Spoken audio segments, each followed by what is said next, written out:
নিপুণ হাতের স্পর্শে কারুকাজ খচিত টুপি তৈরিতে ব্যস্ত টুপি কারিগররা। তাই সুতা থেকে তার চোখ যেন সরছেই না।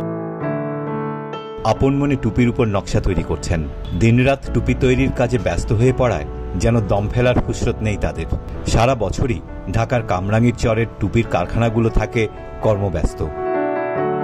মাহে রমজান ও ঈদকে কেন্দ্র করে টুপির চাহিদা বেড়ে যায় বলে কারখানাগুলোতে ব্যস্ততাও বাড়ে। এদিকে খোঁজ নিয়ে জানা গেছে, মধ্যপ্রাচ্যের বাজারে দৃষ্টিনন্দন বাংলাদেশি টুপি ওমান, কুয়েত, কাতার, সৌদি ও বাহরাইন সহ বিভিন্ন দেশে ব্যাপক চাহিদা সৃষ্টি করেছে। বাড়তি চাহিদা পূরণ করতে কারখানার শ্রমিকেরা দিনরাত কাজ করছেন। নকশা ও উপকরণ ভেদে কারখানায় 1 ডজন টুপি তৈরি পাইকারি 200 থেকে 700 টাকা দরে বিক্রি হয়। কারখানাগুলোতে শত শত নারী ও পুরুষ শ্রমিক কাজ করছেন।